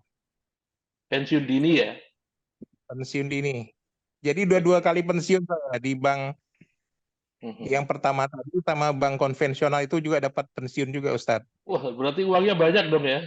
2 pensiun dini ya? Ya, aset tanah banyak Ustadz. Tapi itu baik. sekolah kan, sekolah sama untuk Oke. kampus juga nanti. Oke. Lalu waktu berhubungan murabahah tadi dengan bank syariah, terus memutuskan untuk melunasi, latar belakangnya apa Pak Eri? Karena Bukankah gini Ustadz, akadnya sudah murabahah gitu? iya, karena gini Ustadz, saya terpikir kita kan kullu nafsin zaikatul maut. Kita nggak tahu kita kapan kita ini kan. Sementara apapun ceritanya, yang namanya hutang itu sebaiknya kita terbebas dari hutang lah. Dengan apapun, dengan siapapun. Itu Ustadz. Kalau misalnya kalau kondisi call-nya lancar Ustadz. Ya, alhamdulillah. Baik, saya sudah tahu berarti latar belakangnya itu tadi. Nah, sekarang kalau Pak Erwin mau bertanya ke saya, terus bagaimana dong ini? Pengen cepet-cepet selesai lah gitu ya. Karena apa ya, pengen cepet nyelesain utang gitu kan. Bukan berarti Pak Erwin sedang melihat ada masalah juga di akad dengan bank syariahnya. Kalau saya nyimpulin kayak gitu. Nah, sekarang pertanyaannya ya, Bagaimana dengan pendapat saya terhadap akad murabahah yang dilakukan oleh Bank Syariah? Pertama, kalau buat kami melakukan aktivitas syariah, terutama di fikih muamalah, fikih muamalah maliyah, itu tidak hanya sekedar memenuhi akad. Mungkin kita melakukan aktivitas atau melakukan transaksi, akadnya sudah tepat. Apa? Oh, jual beli, murabahah, kita gunakan akad murabahah. Namun ingat, kalau syariat itu yang diperhatikan, concernnya, yang dinilai, yang perlu hati-hati adalah perbuatannya. Melakukan akad sesuai syariat itu satu perbuatan. Tapi setelah itu memastikan bahwa akad ini harus dieksekusi juga sesuai syariat. Waktu bank syariat memilih menggunakan akad murabahah, berarti dia harus siap mengikuti rukun, syarat, dan konsekuensi akad murabahah. Dan pada saat dia melakukan akad murabahah, berarti posisi dia itu sebagai penjual, di mana Pak Erwin sebagai pembeli.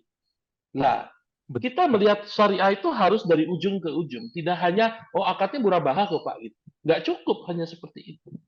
Tapi nanti mengeksekusi akadnya seperti apa? Apakah dalam mengeksekusi itu perbuatan-perbuatannya sudah mengikuti syariah? Contohnya, dalam syarat jual beli, di situ ditetapkan bahwa penjual tidak boleh melakukan akad jual beli sebelum dia memiliki tanah, misalnya. Kan tadi yang dilakukan akad jual beli murabahahnya misalnya jual beli tanah. Ya. Nah, berarti bank syariahnya di sini harus waktu dia mau melakukan akad murabahah kepada Pak Erwin, dia harus memastikan dia sudah punya tanah dulu. Baru setelah itu dia jual ke Pak Erwin. Nah, itu tadi saya bilang, itu eksekusi akad. Jadi kalau kita, apalagi kita yang punya latar belakang perbankan, melihat kesyariahan tidak cukup hanya melihat akadnya. Ya, bukan berarti akad itu tidak penting, itu penting, tapi tidak cukup. Kita juga harus melihat eksekusinya. Nah, kelemahan bank syariah yang ada sekarang adalah mungkin akadnya sudah benar, mungkin, ya, karena ada juga akad yang tidak benar. Mungkin akadnya sudah benar, ya, tapi eksekusinya ternyata yang tidak benar. Sehingga kalau kita lihat faktanya, akad murabahah itu faktanya tetap memberikan uang dan itu menjadi akadnya gitu. Itu yang kita harus hati-hati. Karena kalau jadi akadnya, pinjaman, kalau kita ada tambahan, nah itu jadi problem buat kita karena jadi riba tambahan itu. Nah, ini juga harus jadi perhatian. Nah, yang tahu kasusnya, yang tahu waktu dilakukan itu kan adalah Pak Erwin sendiri. Ya, silakan saja dievaluasi. Seperti itu nggak kejadiannya. Jadi waktu memutuskan melakukan akad murabahah, ya pastikan eksekusinya juga mengikuti rukun syarat dan konsekuensi dari murabahah. Itu harus dipastikan dulu, Pak Erwin. Oke. Nah, kalau itunya sudah oke, gini Pak, kalau itunya sudah oke, ya itunya sudah oke, Bapak tidak perlu menjelaskan. Tapi kalau itunya sudah oke, berarti akad ini sudah tepat. Oke, berikutnya kita baru bicara bagaimana Pak solusi menyelesaikannya kan gitu. Ya, nah, menyelesaikan. Kalau terhadap akad yang sudah tepat, ya, menurut saya menyelesaikannya dengan cara yang normal, ya silakan saja. Kan akadnya sudah tepat, eksekusinya sudah tepat. Ya. Tapi kalau kita tahu bahwa ternyata eksekusinya ada yang tidak tepat, bahkan tidak harus tunggu, ya, tidak harus tunggu kita punya uang dulu untuk menyelesaikan. Tapi kita harus berusaha dari awal untuk memperbaiki kondisi yang tadi, akad yang kita anggap ternyata masih salah tadi. Kenapa? Karena di dalamnya jadi seperti ada, bukan jadi seperti, karena faktanya jadi ada ribanya gitu. Nah, kalau seperti itu kondisinya, berarti harus memotivasi diri untuk segera terlepas dari akad ini. Bukan hanya motivasinya ingin segera melunasi karena agar tidak punya hutang lagi. Tapi motivasinya juga udah harus ditambah bahwa ada akad yang tidak sempurna di akad yang dilakukan dulu. Caranya bagaimana? Tadi kalau sudah berencana untuk menjual aset, menurut saya Itu cara yang paling logis pertama kali. Ya, dan kalau kita sudah punya niat yang tepat untuk menyelesaikan utang, insya Allah jalan keluar penyelesaian utang itu datangnya dari Allah. Cuma kita memang patut berikhtiar. Nah, kalau sekarang kita punya aset, berarti ikhtiarlah dengan aset kita. Walaupun belum tentu nanti penyelesaiannya dari aset itu. Penyelesaiannya itu bisa datang dari mana saja, dan itu kuasanya Allah. Yang kita patut lakukan adalah memastikan bahwa kita lakukan ini karena kita takut kepada Allah. Dan insya Allah, Allah akan membantu kita. Mungkin itu Masya Allah. penjelasan yang bisa saya lakukan. Gitu, Pak Erwin. Makasih. Jazakallah khairan Sama-sama. kasir. Cuman Sama-sama. menanggapi tadi Ustaz, pada Ya. waktu akad pertama Ya. antara penjual tanah tersebut dan bank itu, mereka udah ada bertransaksi sebelum akhirnya dijual bank itu ke saya. Jadi mereka udah ini di satu forum yang ini ya. Cuman ada jeda antara pihak penjual bank, kemudian dari bank itu ke saya. Berarti Pak Jadi Erwin terima uang nggak dari akad itu? terima, Ada enggak menerima? terima uang. Nggak terima uang. Berarti Nggak terimanya terima. langsung bentuknya tanah itu ya? Iya, kalau saya pun Ya. komplain Ustaz, kalau misalnya kita udah 16 tahun kita di syariah dan dosen syariah juga, kalau akadnya salah itu kebanget. Insya Allah, amin. Ya, Boleh saya rasa tambahan sedikit? Boleh tambahan Ini sedikit, surat- Pak Erwin? Heeh. Pertanyaannya, pada saat Bank Syariah membeli tanah itu untuk dijual lagi kepada jenengan, itu menjadi wajib jenengan beli tanah itu setelah dibeli oleh Bank Syariah itu. Karena ada dari awal kewajiban itu nggak? kan kita kan udah mengajukan untuk ke bank itu untuk membeli Ya, secara pengajuan lisan. itu kan belum akad. Ya, masih waat Oke. itu. Masih waat. Nah, setelah dibeli oleh Bank Syariah, tanah itu wajib Anda beli. Ya karena saya sudah waat tadi dan memang berkeinginan untuk membeli, ya saya beli. Enggak, saya tanyanya wajib dibeli enggak? Atau ternyata jenengan enggak jadi beli, boleh oleh Bank Syariahnya. Ya, boleh aja, tapi kan biaya yang timbul nanti sudah menghadirkan orang tersebut harus saya tanggung dong, menghadirkan mereka semua. Ya misalnya biaya yang dikeluarkan 500.000, ya tentu saya harus keluarkan mengumpulkan mereka kan. Enggak, pertanyaannya dari berkumpulnya mereka itu manfaatnya buat jenengan apa yang mewajibkan Anda untuk membayar 500.000?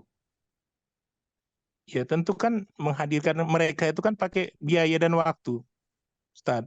Menghadirkan untuk urusan apa? Membeli tanahnya itu kepada pemilik. Maksudnya membeli tanah. Memang tidak ada kewajiban untuk saya beli pada waktu itu, tapi karena memang saya butuh tanah itu dan saya sudah berniat, udah nawaitu saya untuk membeli tanah tersebut, tentu kan nggak serta merta saya tolak. Ya. Walaupun misalnya Ya, dia udah silakan membeli. aja. Kalau tidak ada kewajiban berarti boleh. Tapi kalau ada Biasanya, kewajiban Pak Erwin, jatuhnya terkena multi akad. biasanya Pak Erwin, yang harus kita perhatikan itu klausul. Karena kadang ada bank syariah itu menambahkan klausul kepada kita yang baru waat atau baru memesan, tapi sudah ada kewajiban itu. Itu biasanya taruhnya di klausul. Nah, di klausul perjanjian ada klausul yang mengikat itu. Nah, Ustadz Firdi itu tadi kalau ada klausul itu sebetulnya tidak boleh gitu loh maksudnya. Kan gitu ya. Ya. Nah, jadi itu aja yang harus diperhatikan, jangan sampai ada kewajiban jadinya itu mengharuskan membeli itu. Karena ada beberapa bank syariah melakukan itu gitu. Itu Pak Erwin. Karena memang nggak ada gunanya bank itu membeli tanah itu apabila tidak dibeli oleh konsumennya. Karena sebenarnya bank itu bukan lembaga jual beli. Jadi dia itu mempertemukan antara orang yang punya kelebihan uang dengan orang yang butuh uang. Makanya sebenarnya mindset di bank syariah ini sebenarnya mindset kapitalisme yang disyariahkan atau sistemnya. Makanya nggak bakalan ketemu dia mau sampai kapanpun dengan regulasinya pun seperti itu. Nah kalau memang faktanya seperti itu ya silakan saja. Tapi yang saya sebenarnya jadi tanda tanya ini, sebenarnya pembelinya itu Anda atau lembaga Basnas itu sih? Oh enggak, saya pribadi. Untuk bikin Saya sekolah. itu saya yang punya sekolah, cuman saya juga sebagai komisioner di situ gitu. Nggak ada, Basnas itu nggak ada oh hubungan. ya, ya kalau memang sekolah, oh ya kalau memang sekolahan itu milik Anda ya Andalah pembelinya. Nah kalau memang Iya, adalah pembelinya adalah yang membayar utangnya. Saya kira tadi iya, beda institusi. Nah termasuk enggak. sedikit Pak Irwin kalau boleh, tadi saya dengarkan jenengan itu keluar dari bank karena pensiun dini ya. Jadi Iya, apakah Ustaz. benar karena pensiun dini atau karena tobat riba? Karena ada beda dampak nih. Kalau Anda Kalau hanya karena konvensional, pensiun dini dan kalau bukan karena waktu di gimana? konvensional itu hijrah Hmm. yang di konvensional. Tapi Ya, kalau waktu hijrah yang pas kebetulan pensiun dini begitu ya. enggak, saya ambil paket. Kantor cabang saya tidak tutup, tapi saya ambil paket untuk keluar dari bank itu. Hmm. Ya, yang saya sarankan adalah apabila emang alasannya hijrah dan untuk tobat riba, insya Allah eh, itu bisa menyelesaikan dosa ribanya. Karena apabila ada Amin. orang pegawai bank yang keluar dari bank tapi bukan dalam rangka tobat riba, maka dia masih dihukumi sebagai pelaku riba. Siap, Berarti Ustadz. walaupun dia keluar keluar dari bank, apabila nasabahnya dengan banknya masih terus terjadi transaksi ribawi, mohon maaf pegawai yang sudah keluar itu tuh tetap kena dosa Iya. ribanya. Nah, kalau memang sekalian mau hijrah ya alhamdulillah. Jadi jangan sampai Anda keluar dari bank hanya karena untuk pensiun dini atau karena ada yang keluar dari bank itu saya nggak tahan tekanan kerjaannya. Oh, saya nggak tahan sering apa namanya lemburnya. Oh, saya nggak tahan karena dimutasi ke tempat yang jauh. Jadi bukan karena tobat ribanya. Nah, itu sebenarnya tidak akan menghentikan ribanya apabila transaksi riba itu tetap terjadi antara bank sama konsumennya. Karena dia bisa masuk dari Insya sisi Allah hijrah. penulisnya atau saksinya. Insya Allah hijrah, Ustadz. Siap, Karena Allah. alhamdulillah. Amin. Oke, Amin. siap, amin. Semoga terus istiqomah ya. Begitu Pak Erwin. Siap. Makasih, Siap. Ustadz. Oke, Baik, Sama-sama. Masya sami-sami. Allah. Baru satu pertanyaan. Ini bener ini saat sampai sahur kita saat. Baik. Ya, semi semi forum curhat lah. Oh gitu ya, alhamdulillah. Ya semoga terjawab ya Pak Erwin ya. Baik, kita berikutnya ke chat atau Mungkin Pak satu Anwar. satu satu lagi ya. Ini Ya, karena boleh. udah hampir jam 10. Monggo Oke. silakan. Halo, Assalamualaikum Pak Ustadz. Waalaikumsalam Oke, warahmatullahi Waalaikumsalam wabarakatuh. warahmatullahi wabarakatuh. Iya, ini mau tanya Pak Ustadz, tadi kata Pak El Chandra itu kan kalau misalkan jual beli itu kan kita harus memiliki dulu barangnya itu Pak Ustadz ya? Ya, Iya. Nah, yang jadi pertanyaan kalau misalkan eh, kita sebagai reseller gitu Ustadz, kan kita itu kan belum memiliki barangnya gitu, apakah itu dibolehkan secara syariat Ustadz? Terima kasih. Ya, ini Ustaz oke. Firly aja yang jawab. Oke. Jadi gini, hukum asal jual beli itu kan syaratnya adalah la tabi Malaysia indaka. Janganlah engkau menjual barang yang belum ada di sisimu. Salah satu pengertiannya belum dimiliki. Makanya hukum asal jual beli harusnya penjual itu memiliki barangnya. Kan begitu. Nah, pertanyaannya pada saat Anda menjadi reseller, itu sudah memiliki barangnya atau tidak, Pak Anwar? Belum Tad. Belum. Oke. Saya tanya, jenengan itu mau jadi penjualnya atau hanya menjadi maklarnya? Yang saya lakukan selama ini, misalkan kita kan jual DOC itu Tad, anak ayam gitu Tad ya. Jadi ada yang pesan DOC ke saya gitu kan. Nah, si penetas DOC-nya itu kirim ke saya misalkan itu kan biasanya pihak pihak ekspedisi kereta api itu Tad.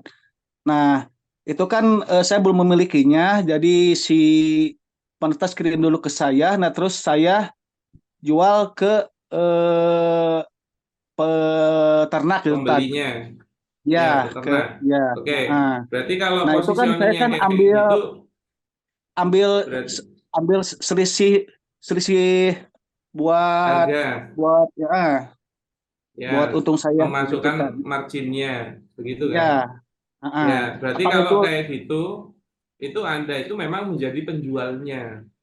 Maka Oh hukum iya. asalnya harus memiliki barangnya. Nah, kalau belum memiliki barangnya, ada akad jual beli perkecualian, yaitu akad jual beli salam dan akad jual beli istisna. Nah, kalau jual beli salam, Anda sebagai penjual itu membeli lagi dari supplier atau pihak lain. Nah, kalau istisna, Anda tidak membeli dari pihak lain, tapi membuat barangnya. Nah, sekarang tinggal kita lihat objeknya apa. Apa DOC itu ya? Anak Iya. ayam ya? Ya, Bibit ayam. Ya, ya oke. betul. Nah, pertanyaannya, apakah itu masuk salam atau istisna? Nah, sekarang kalau istisna berarti Anda harus membuatnya, sedangkan hewan tidak dibuat. Maksudnya membuat itu dari bahan mentah menjadi barang jadi. Nah, objek DOC ini, bibit anak ayam ini tidak bisa diistisna, maka tidak masuk ke jual beli istisna. Nah, Itu yang di bisa hanya melakukan jual beli salam. Nah, jual beli salam itu Anda akan membeli lagi kepada pihak lain. Nah, syaratnya ada untuk jual beli salam. Pertama, pembeli Anda itu harus bayar lunas di depan. Pertanyaannya, pembeli Anda mau nggak bayar lunas di depan? ada yang mau, ada yang enggak gitu tadi. Ya, berarti kalau dia tidak mau, tidak bisa akad salam. Maka akad jual belinya belum sah. Ya, kalau dia mau, wah boleh. Cuman yang harus dipahami juga, akad salam itu hanya bisa untuk barang-barang misliat, barang-barang yang semisal, yang kalau dicari di pasaran itu ada apa namanya, bisa dicari di pasaran dengan tidak ada perbedaan yang signifikan dan juga perbedaan harga yang signifikan. Pertanyaannya DOC ini termasuk enggak? Karena memang ada larangan untuk akad salam hewan. Itu ada larangannya. Cuman kalau itu untuk memang hewan-hewan yang besar gitu loh. Contohnya misalnya kambing, kambing 30 kilo. Ada 2 kambing 30 kilo. Pertanyaannya, yang satu ada tanduknya, yang satu enggak. Yang satu dagingnya bisa jadi banyak, tapi tulangnya sedikit. Bisa jadi yang satu tulangnya banyak, dagingnya sedikit. Begitu mungkin yang satu ada ekornya, satu enggak. Makanya enggak bisa akad salam kambing. Nah, maka kalau istisna enggak bisa, salam enggak bisa, kembali ke hukum asal. Anda harus punya barangnya. Nah, ini memang penjelasannya agak panjang, Pak. Itu lebih kepada akad salam dan istisna termasuk dropshipper. Nah, kalau dibahas memang agak panjang ya. Nah, kalau mengenai DOC kok saya lihat masih boleh untuk akad salam. Karena barangnya kecil dan bisa dicari di banyak pasaran tanpa perbedaan harga yang signifikan.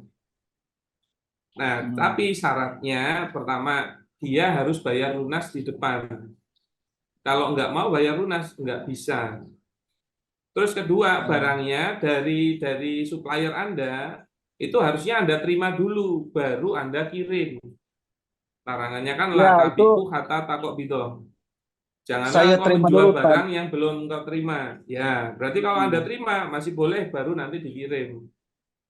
Jadi gini Tad, kalau misalkan si peternaknya itu atau pembeli saya itu masih di Tasik gitu ya, di kota saya, itu kan saya terima dulu gitu Tad. Cuman kalau misalkan si peternaknya di luar kota Tasik, ya emang si supplier saya langsung kirim ke kota si peternak itu tadi. Ya itu Gimana tidak itu boleh, tadi? tidak sah. Tidak sah Oh, karena tidak saya itu tadi ya. kepemilikannya belum penuh. Iya. Nah, Hmm. harusnya dikirim dulu ke jenengan, baru jenengan kirim ke dia. Nah, itu Oh, jadi harus penjelasannya saya. agak panjang. Oh iya, Ya, iya. intinya seperti itu. Oh Mungkin iya, saya nambahin sedikit Pak Anwar ya. Pak Anwar ya. iya, Hmm. iya. Pak Anwar, saya mau mendudukkan pertanyaan ini dari sisi Pak Anwar. Sebetulnya Pak Anwar mau yang mana gitu? Karena kalau Pak Anwar mau menjual langsung sebagai penjual Pak Anwarnya, artinya Pak Anwar konsekuensinya harus punya barang dulu. Itu kalau Bapak memang mau menjual langsung. Apa benefitnya? Benefitnya harga Bapak yang tentukan TOC itu. Terserah Bapak. Kenapa? Karena barang sudah menjadi milik Bapak. Bapak mau jual berapapun ya terserah Bapak. Ya, dan Bapak mendapat keuntungan dari situ. Tapi konsekuensinya Bapak harus memiliki barang. Nah, yang kedua pilihan Bapak adalah saya nggak mau memiliki barang, tapi saya bisa tetap menjual. Bisa nggak? Ada pilihannya Bapak sebagai makelar berarti. Kalau Iya. Bapak sebagai makelar, barang itu bukan punya Bapak. Kalau tadi Bapak sebagai penjual, barang itu harus jadi milik Bapak. Tapi kalau Bapak hanya sebagai makelar, ya, posisi Bapak itu bukan pemilik barang. Sehingga tugas Bapak hanya memakelari saja. Konsekuensinya apa? Kalau ditanya siapa petaninya, Pak Anwar, ini barangnya siapa? Oh, barangnya bos saya gitu. Itu bedanya. Kalau Bapak mau menjual, kalau ditanya, Pak Anwar ini barang milik siapa? Itu barangnya saya. Nah, itu perbedaan konsekuensi itu dari dua pilihan Eh, tadi. ya, Nah, saya maaf saya potong dulu tadi ya. Jadi saya itu emang bilang ke peternak itu emang saya itu sebagai makelar itu atau sebagai broker ayam gitu tadi gitu. Iya, jadi bukan ya. Ya jadi saya berarti bukan enggak jual beli.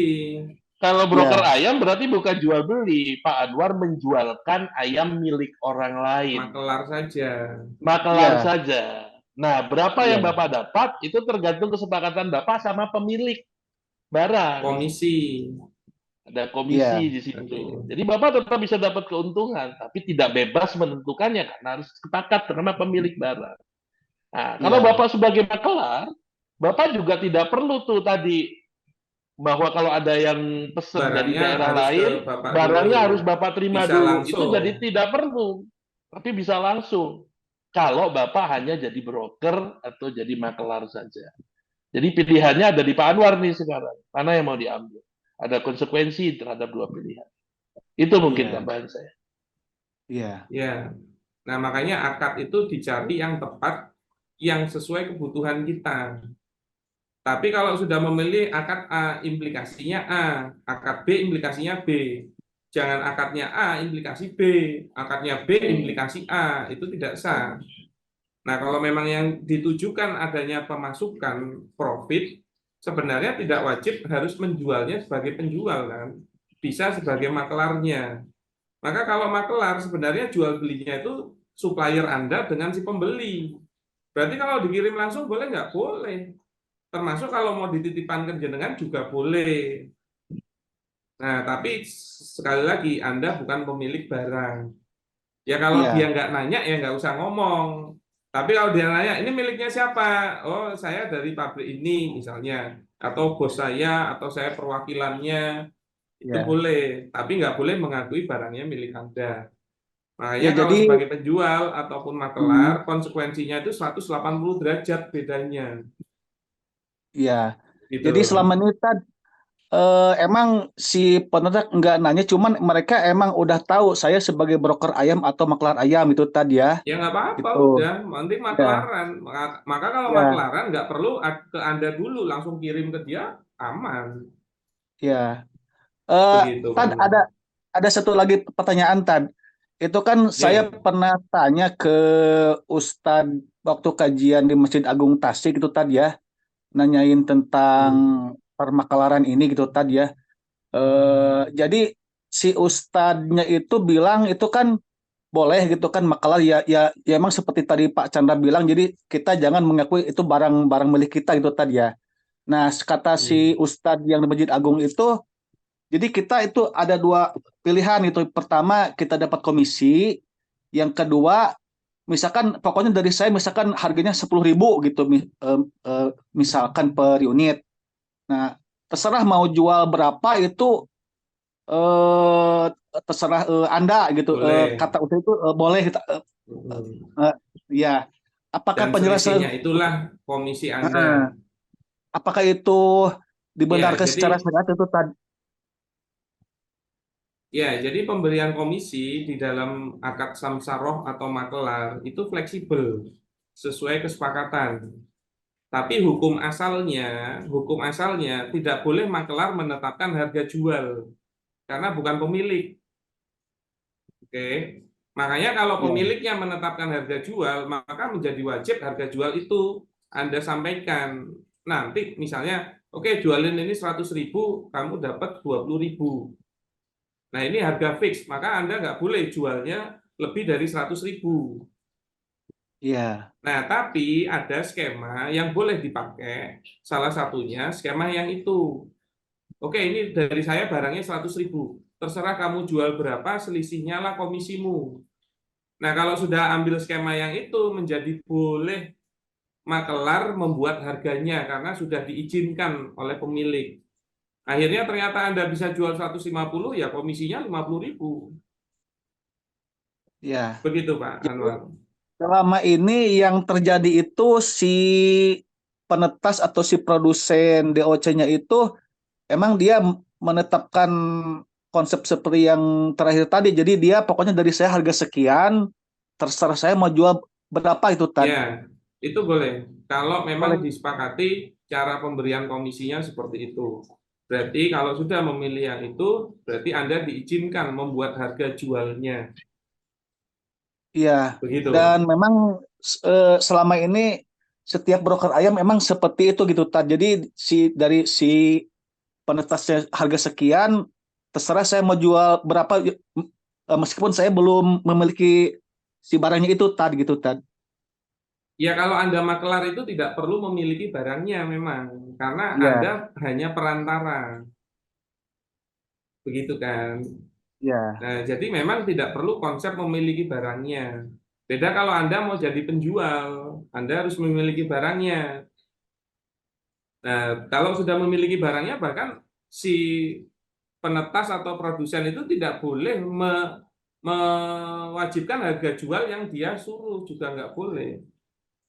Nah, cuman akhirnya barangnya harus dikirim ke Anda dulu, baru ke sana, ke pembelinya. Kalau pakai konsep jual beli, Anda sebagai penjualnya. Tapi kalau jadi maklar, enggak, langsung aja. Oh iya, Nah, bisa dengan skema seperti itu. Begitu, iya. Pak Anwar? Iya, iya. Terima kasih Siap. Tad. Ya, kapan-kapan bisa mampir Tasik. Biasanya Iya, Pak siap. Dewai, Pak Dedi Wahyudi suka ketemu Iya. juga di sana. Nanti insya Allah Oh bisa iya kita Tad. buat kajiannya. Ada salam dari Pak Dokter Wardoyo Tad dari Tasik ya. Oh ya, siap. Salam buat Dokter Wardoyo. Anunya tulisannya Insyaallah. banyak sekali menggugah. Iya. Siap. Iya. Iya, Begitu. Assalamualaikum. Waalaikumsalam Baik. warahmatullahi wabarakatuh. Mungkin Baik, dicukupkan alhamdulillah. sekian dulu, Mas Nur. Ya, Masya Allah Mohon ini maaf juga apabila masih ada pertanyaan. benar-benar. Ya, sekali lagi kita mohon maaf ya jika ada beberapa yang belum terjawab. Sekali lagi juga kami informasikan bagi Bapak Ibu sekalian yang benar-benar ingin belajar ya secara komprehensif, insya Allah dari bisyara.id memberikan edukasi itu yaitu solusi penyelesaian utang riba dan permodalan tanpa riba. Insya Allah di kelas ini akan dibahas detail lagi oleh Ustadz Firly Ferdiansyah dan Pak El Chandra. Barangkali tadi ya punya banyak pertanyaan, silahkan nanti bisa di kelas ini juga ya. Insya Allah lebih lebih waktunya lebih memungkinkan ya begitu. Dan untuk investasinya hanya sebesar Rp400.000 khusus di malam hari ini. Insya Allah materinya solusi penyelesaian utang riba bersama Pak El Chandra dan juga solusi permodalan tanpa riba bersama Ustadz Firly Ferdiansyah. Insya Allah kelas ini akan kita laksanakan hari pertama di tanggal 18 Maret 2024 ya, itu setiap jam 8 sampai jam 10. Kemudian di hari Kamis akan diisi oleh Pak El Chandra. Ini kelasnya akan kita laksanakan selama 3 pekan dan ini cocok banget buat bagi Bapak Ibu sekalian yang Ramadannya diisi dengan hal-hal yang bermanfaat. Insya Allah ya, bagi Bapak Ibu sekalian silahkan untuk mendaftarkan diri langsung saja chat langsung ke admin.bisyaro.id. Baik Bapak Ibu yang insya Allah dirahmati Allah Subhanahu Wa Taala, selesai sudah ya pertemuan kita, kelas kita pada malam hari ini. Barangkali kita bisa minta beberapa kata dari Ustadz Firly Ferdiansyah dan juga Pak Chandra untuk closing statement-nya. Barangkali dari Ustadz Firly Ferdiansyah terlebih dahulu, Ustadz. Siap. Jadi mari kita tolabul ilmi, perdalam ilmunya, dan idealnya memang di majelis yang komprehensif ya. Jadi bukan hanya sekedar diskusi dan lain-lain, biasanya juga pakai materi yang komprehensif. Nah, insya Allah bisyarah seminggu ke depan akan mengadakan hal itu selama Ramadan ini, bahkan seminggu bisa kita lakukan sampai seminggu sebelum Lebaran. Jadi jadikan momentum puasa Ramadan ini menjadi momen untuk hijrah dari riba, tapi juga dari utang riba ya terutama ya, tapi juga harusnya punya solusi. Mau ngapain nih? Terus saya kalau butuh modal gimana nih? Tapi memang yang awal itu mengenai ilmunya dulu.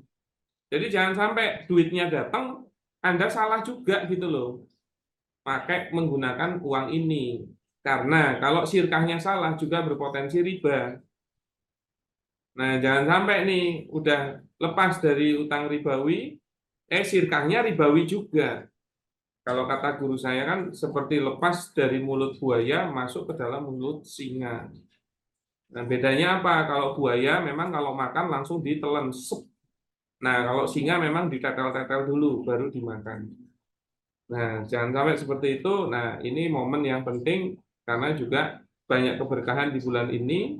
Nah, insya Allah juga kalau ada niatan yang baik, terus cara yang baik di bulan yang baik ini, insya Allah Allah bisa ijabah dan memberikan solusi-solusinya. Amin, amin, Nah, amin. maka datangilah majelisnya, silakan tidak dengan bisyarah juga tidak apa-apa, tapi ini mumpung bisyarah juga sedang ada kelasnya. Nah, untuk itu, mari kita motivasi diri kita untuk terus thalabul ilmi, dan semoga kita diberikan jalan yang berkah.